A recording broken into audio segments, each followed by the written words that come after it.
Welcome to my channel English Odyssey, where we dive deep into the world of English and literature. Whether you are a student, a literature enthusiast, or just curious, you are in the right place. Let's explore the beauty and complexity of English literature together. Today, we are going to study about Paradise Lost, which have been written by Milton, which was written between 1658 to 1663 and was published in 1667.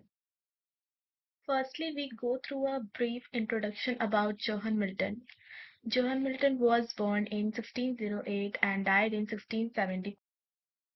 He was born on December 9, 1908, in London, England. He is considered one of the greatest English poets, best known for his epic poem Paradise. He also worked as a civil servant under Oliver Cromwell. The religious views of Johann Milton influenced many of his works, focusing on nature of religion and of the divine. He differed in important ways from the Calvinism with which he is associated, particularly concerning the doctrine of grace and predestination, and was famous for his epic poem Paradise Lost, written in blank verse in 1667. Milton began his education at St. Paul's Schools in London, where he excelled in languages such as Greek, Latin, and Italian. Milton traveled extensively in Europe, where he met influential figures like Galileo in Florence. These travels has broadened his intellectual horizons and influenced his later works. Milton's writing career was marked by both poetry and prose.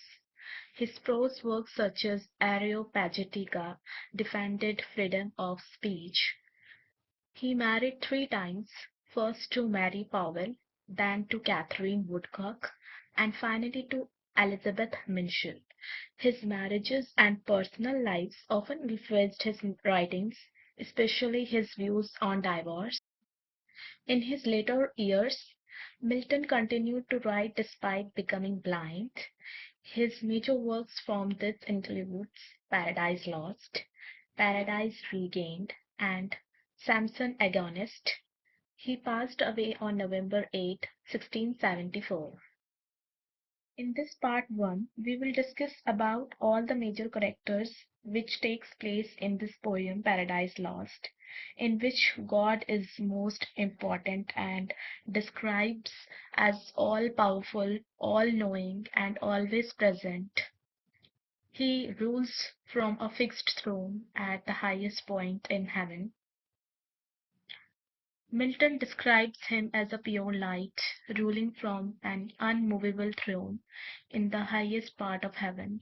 God represents reason and intellect, which can make him seem distant and stern.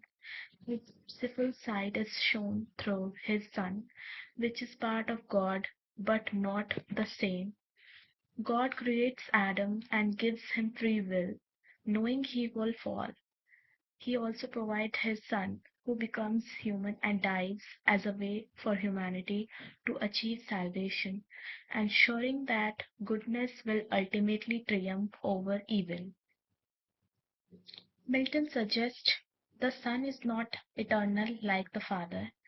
The Son introduction causes Saturn's rebellion. The Son creates earth. The Son sacrifices himself to save humanity. The Son defeats rebellious angels and sends them to hell. Then Satan. Before rebelling, Satan was known as Lucifer and was second only to God. His envy of the Son creates sin. In an incestuous relationship with his daughter, he produces death. The Son easily crushes his rebellion and Satan is cast into the hell. Satan's goal is to corrupt God's new creation, man and earth. He succeeds in causing the fall of Adam and Eve, but is punished for it. Saturn can change his shape and tempts Eve as a serpent. He appears noble to human, but not compared to God. Adam is the first human created by God from the dust of earth. He is created after the rebellious angels are defeated. Initially, Adam and Eve can talk with angels and could become like angels if they follow God's commands. Adam eats the fruit of the tree of knowledge because he cannot bear losing Eve. His strong desire for Eve leads to his downfall. Adam and Eve argue after the fall but eventually reconcile. They go forth together to face the world and death. Eve is the first woman created by God from Adam's rib to be his companion. She is more physically attractive than Adam but not as strong or intelligent. Satan, in the form of serpent, tricks Eve into eating the fruit of the tree of knowledge. Eve then tempts Adam, who eats the fruit because he loves her and doesn't want to be separated from her. After the fall, Eve asks Adam for forgiveness, leading to their reconciliation. God promises that Eve's descendants will eventually defeat Satan, symbolically referring to Jesus overcoming death and Satan. These are some characters who stands opposite to God. In some interpretations, Death is portrayed as son and grandson of Saturn. He is born from an incestuous relationship with Saturn and his daughter, Sin. Additionally, Death has connected with Sin with their union, resulting in creation of hellhounds, which are often depicted as demonic creatures. Death is mysterious, shadowy figure known for his insatiable hunger. After Adam and Eve's fall from grace, he and sin work together to build a bridge that connects hell to earth, allowing death to move freely between the two realms. According to divine prophecy, death and sin will ultimately be sealed away in hell after the final judgment day, marking their eternal punishment. Sin is Saturn's daughter, born from his head when he envied the sun. In Paradise Lost, Sin is a personified being who is said to have been born directly from Saturn's head, similar to how Athena was born from Zeus in Greek mythology. This birth symbolizes the result of Saturn's envy and rebellion against God, Sun, reflecting his corrupt thoughts, giving rise to his itself. She is beautiful above the waist, but hideous serpent below with hellhounds around her. She's physical appearance reflects her dual nature. Her upper half is alluring and beautiful, representing temptation, but her lower half is monstrous and serpentine, symbolizing corruption and deceit. The hellhounds surrounding her represent the destructive offspring of sin, endless torment. The hellhounds are from her incestuous relationship with her son, Death.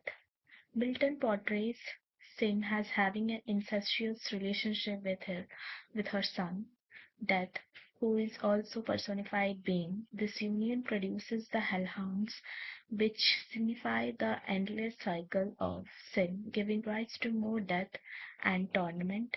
The imagery reinforces the grotesque and self-perpetuating nature of sin. Sin opens the gate of hell for Satan to leave. In this poem, Sin is guardian of hell gates. She uses her power to unlock the gates for Satan so that he can escape and journey to earth to corrupt humanity.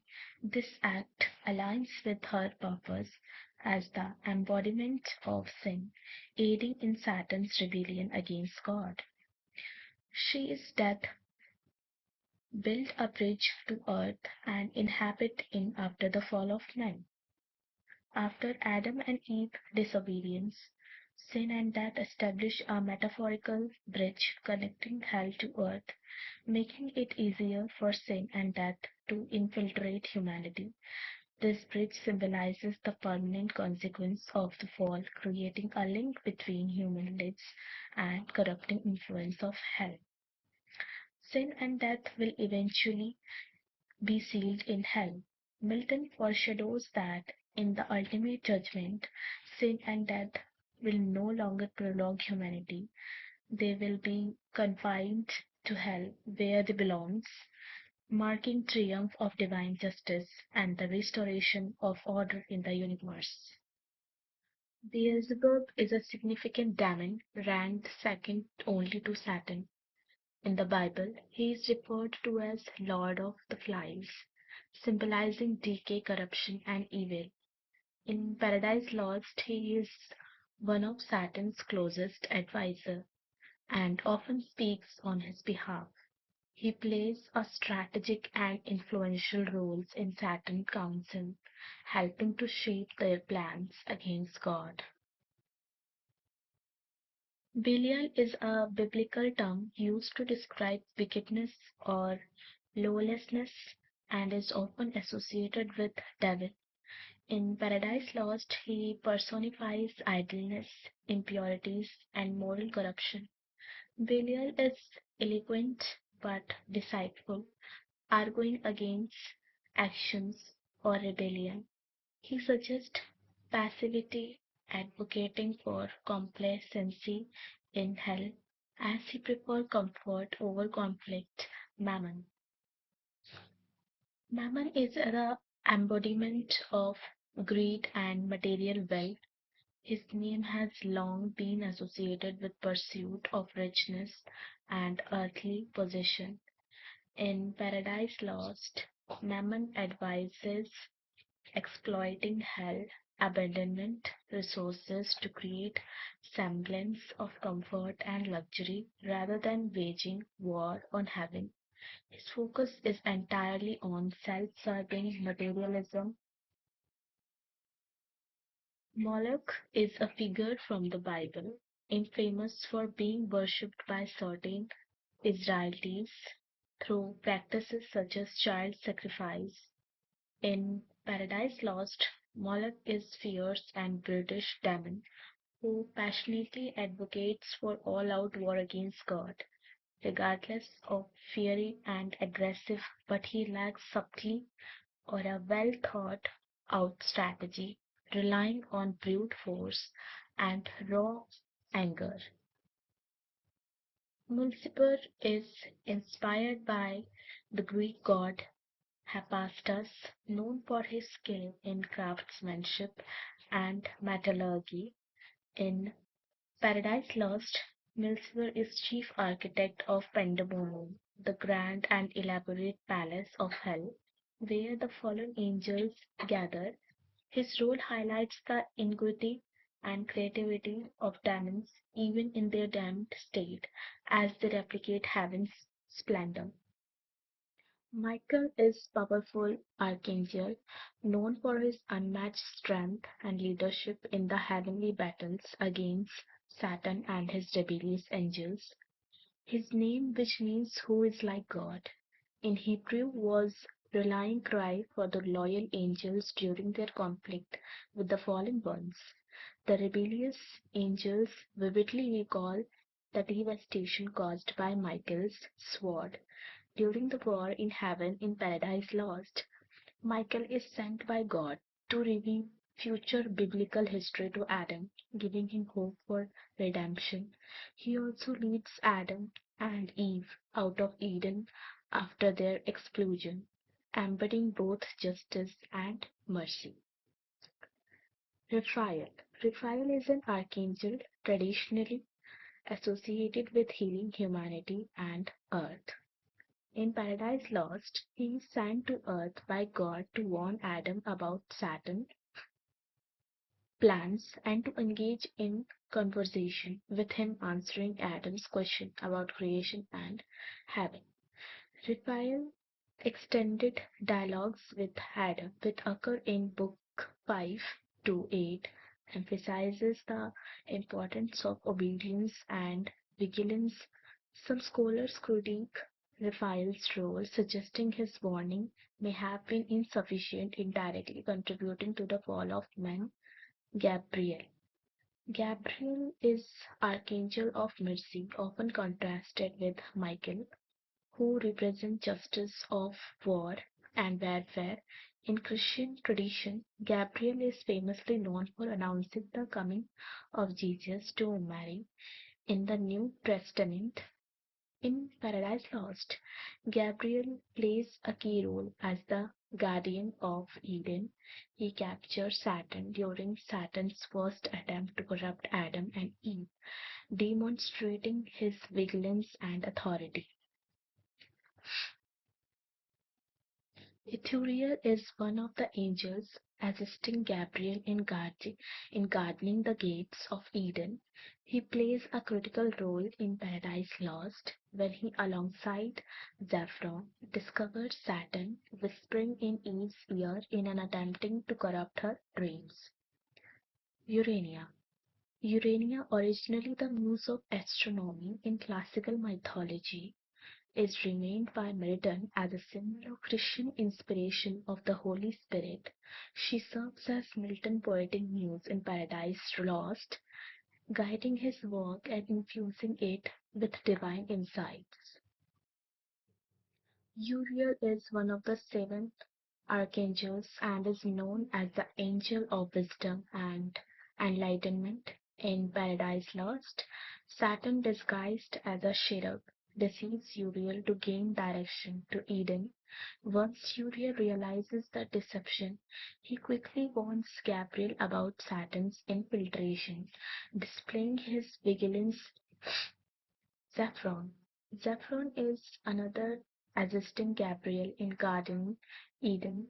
Along with Ithuriel, he helps capture Saturn as he attempts to manipulate Eve, showcasing their vigilance and dedication to protecting humanity.